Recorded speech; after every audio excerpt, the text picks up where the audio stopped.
Tuesday's primary solidified the power of party machines even without the party line ballot, with no real surprises but several consequential wins.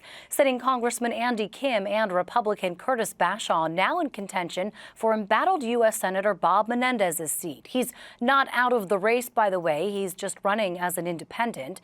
In the House, it was a sweep for incumbents, especially the younger Menendez, who fought off a bruising challenge to retake his party's nomination. But the election also showed the power, or lack of it, for the Trump name in blue New Jersey and starts the clock on a frenetic campaign season that will see a contentious presidential race top the ticket. Senior correspondent Brenda Flanagan has the roundup from Tuesday's election. I showed you that I can withstand the challenges, and I will always take on the fights, big and small, for you, for your family, because that's what this is about. As Congressman Rob Menendez summed up his victory in District 8 for a cheering Hudson County crowd, he underscored the biggest takeaway from this primary election, at least for Democrats. Even without the infamous county line ballot, winners backed by powerful political machines can still effectively steamroll their opponents. Menendez beat his main challenger, Hoboken Mayor Ravi Bala, by 18 points. The organizations are not going to play dead just because they don't have the line. Writers Micah Rasmussen watched incumbents score primary victories across the state on both sides of the aisle when party organizations cranked out votes. In CD8, powerful city mayors made a difference. The kind of vote that you saw Brian Stack pull out of his town for the early vote, every day of early voting, a quarter of the state's early vote was coming from Union City.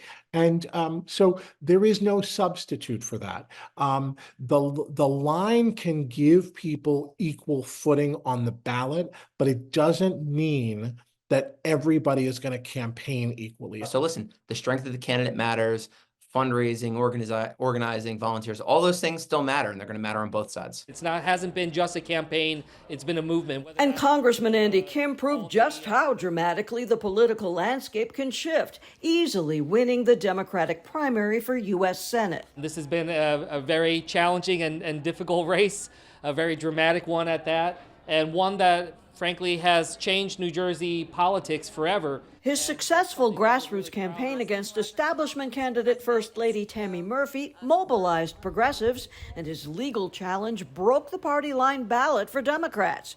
Now Kim will face off against moderate Cape May Republican Curtis Bashaw, who easily beat the Trump-endorsed MAGA candidate Christine Serrano-Glassner.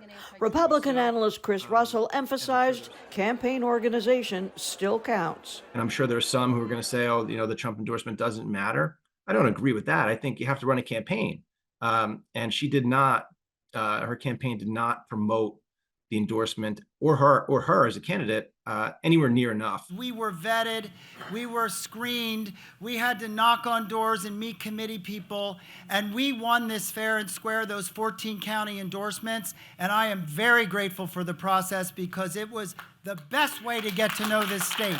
Bashaw warily embraced Trump during the primary and will face not only Andy Kim, but also indicted incumbent Senator Bob Menendez, who filed to run as an independent, even as he stands trial for alleged bribery.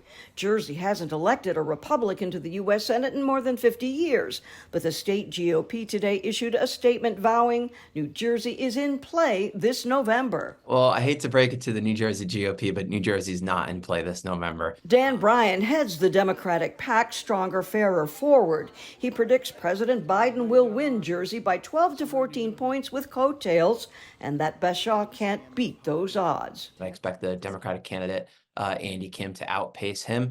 Even if Bob Menendez polls 5 to 10%, which is a very big if, that still really doesn't put the seat in play. Listen, it's a big if to see whether or not Bob Menendez really is going to be on the ballot, right? Progressives had little time to organize after the county line ballot's court-ordered demise, but in CD7, one Democrat, progressive Sue Altman, will face Republican incumbent Tom Kean, who announced he's voting for Trump on the same day that a New York jury convicted the former president. All eyes are going to be on CD7 in the general. There are many saying that Sue Altman is too far left, too progressive for that district. I'm not among them. Expect a politically seismic campaign season. I'm Brenda Flanagan, NJ Spotlight News.